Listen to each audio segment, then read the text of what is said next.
Ladies and gentlemen, welcome to the World Series of Politics podcast, where two heavy hitters in the political, legislative, and regulatory space take swings at the curveballs thrown at the gaming sector by legislators and regulators around the world for IGB. We've got Brendan Bussmann and Brandt Iden stepping up to the plate to discuss the hot topics in this space from across the world. Let's play ball on another episode of the World Series of Politics. Welcome back to the World Series of Politics podcast. I'm your host, Brandt Iden, along with my fellow wide receiver, Brendan Bussmann. No, hold on. You want to be a quarterback? What do you want to be? I'm the quarterback here. I'm the guy that sits behind center, and I says, I'm going right down here, just like Miami did at the line, and said, I'm running right through you, and that's what we do. Okay, all right. Well, I'm the football guy. I've actually worked for a football program, Brandt. Remember that. That's right. That's right. And remember, they used to win championships when I was there, so that's okay. Whoa, the daggers already coming out. Wow, there you go. Although they've had a good season so far. I mean, hey, we're 4-1. We'll take it. You know, we'll continue to see how it goes. But I'm 9 wins sure is the playing standard. High school teams out there, but okay, they're 4-1. Sure. Do we really want to go down this path? I don't want to get into it. No. Okay. Just want to make sure. Obviously, gotta say, talk about sports. Obviously, Pete Rose, we lost him this week. I mean, obviously, staple in Vegas. Used to see Pete all the time at the sports book. I called, for the listeners out there, I called Brendan after this happened, and I said, it's tough to see Pete go, but I'd learned this. I was listening to some sports. I don't, forgive me, I don't know what I was listening to, but Pete used to pick up the phone and he used to answer it. Hello, you got the Hit King. I love it. So every time you call Pete Rose, he'd pick up the phone and call himself the Hit King. So, we lost Pete Rose this week. Tough loss, but we'll see what happens. It is Will a he tough end loss. up in the Hall of Fame or not? I don't know. We'll see. Absolutely. Yeah. No, we'll see. It's I have mixed emotions, as we talked about, on how that may or may not play out.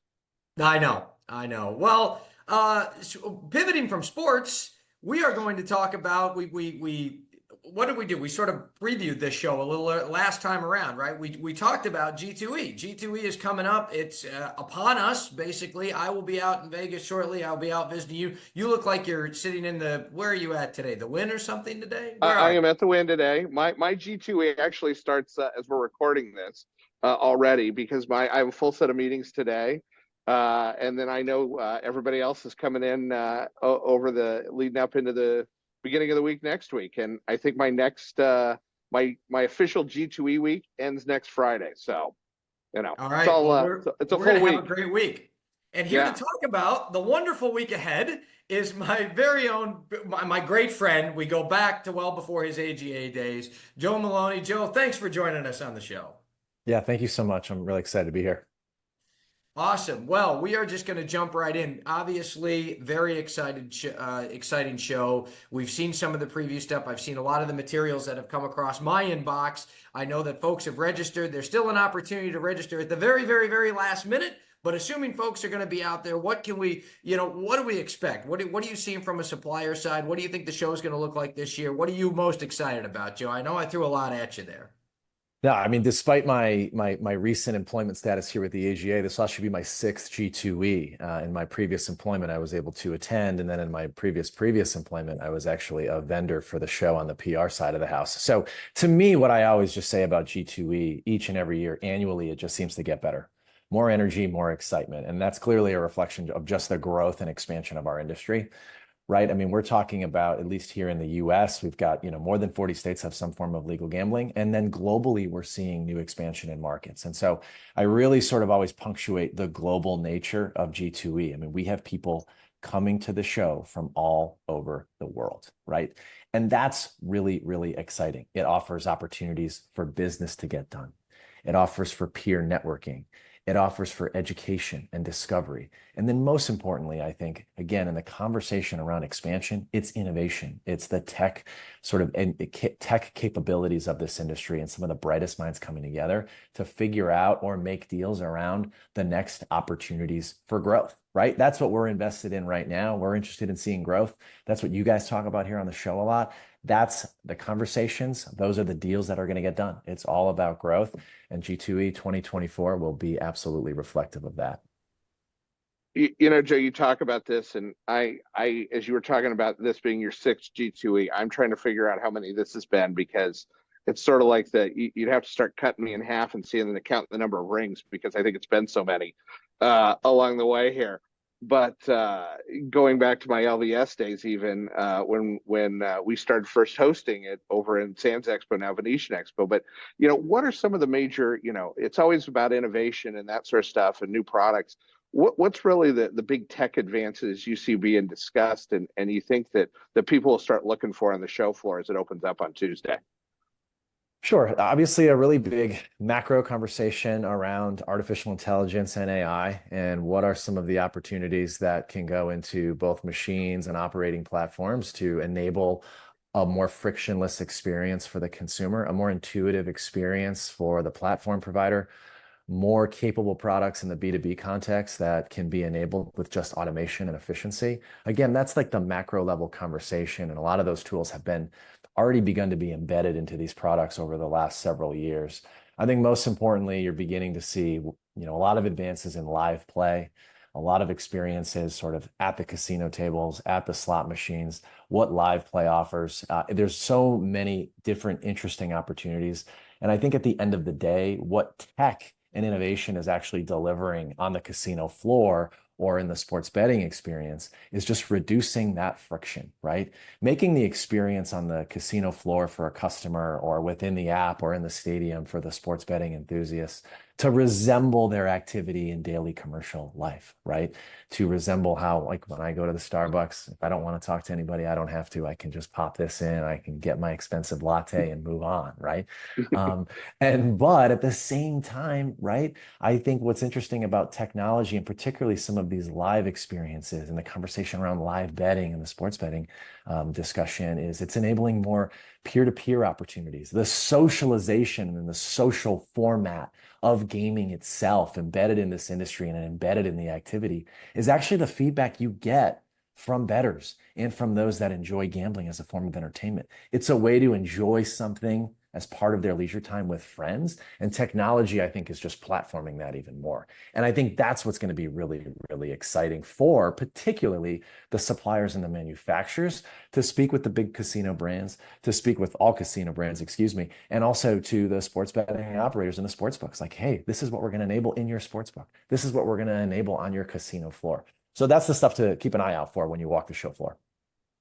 That's going to be fantastic. I mean, I know that there's so many conversations. As you mentioned, we talk a lot about tech expansion and how that works, and how operators and others are growing. And it's great to see.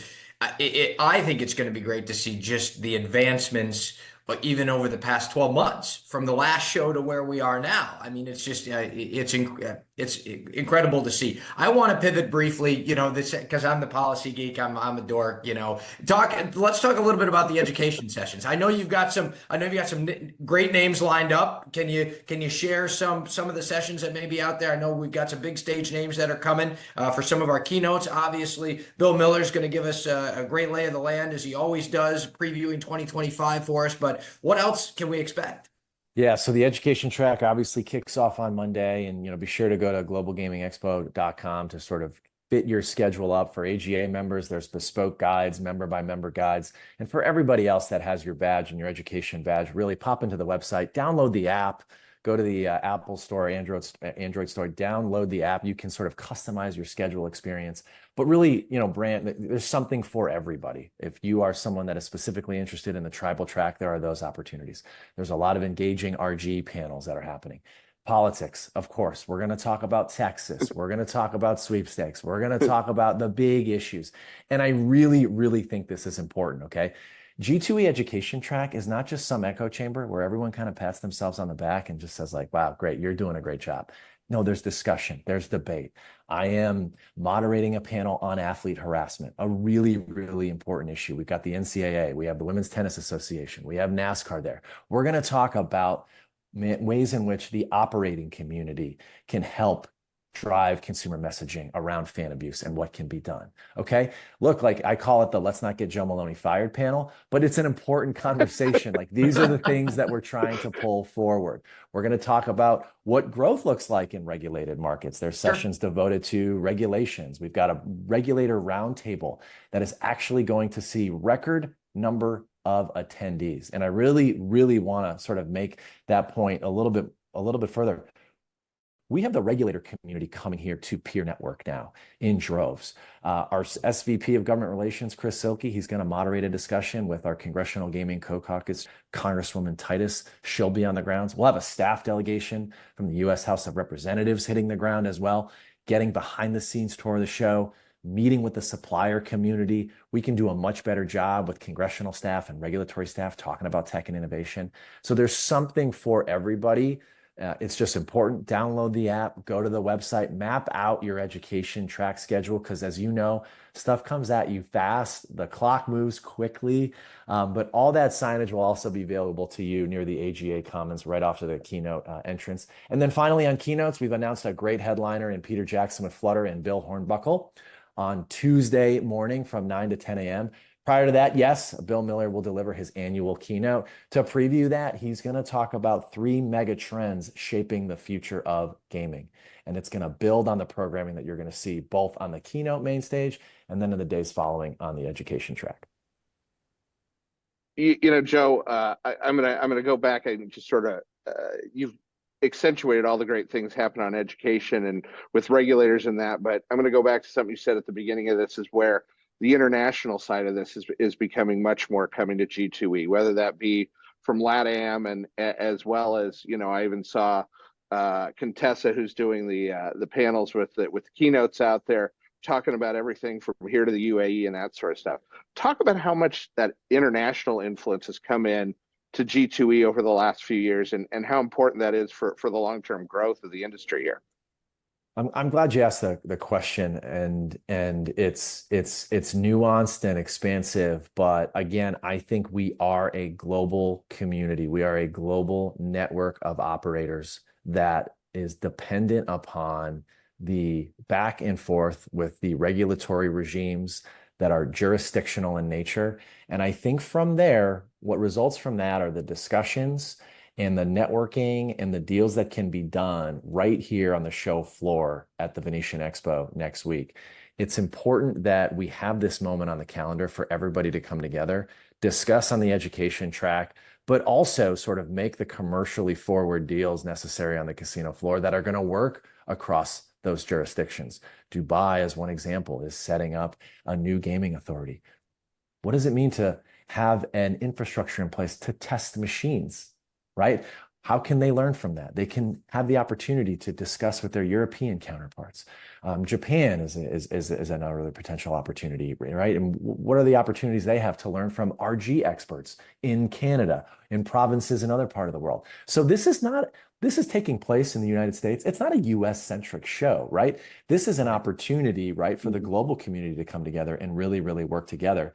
And one of the things I'm most proud of with the AGA is we are driving some of that international collaboration with our peers in Europe, with our new peers in the Gulf, with our peers in the UK, with our peers in Canada. And you're going to hear a little bit more about that, not to get out ahead of myself, but there's some really great opportunities, I think, because the operators want to see more of that coordination at the jurisdictional levels that says, hey, the associations, the policy-minded folks that are leading these conversations and are the tip of the spear in these jurisdictions, we want to know that we have a portal to communicate the concerns the operating community has vis-a-vis regulation, vis-a-vis legislative changes. And so, again, all of this happens in the span of like 4 days. It's sort of truly shocking to me, but all of it happens in the span of 4 days. And it kicks forward, I think, the dialogue that can really sort of drive the pace of innovation and continued dialogue moving forward in our industry.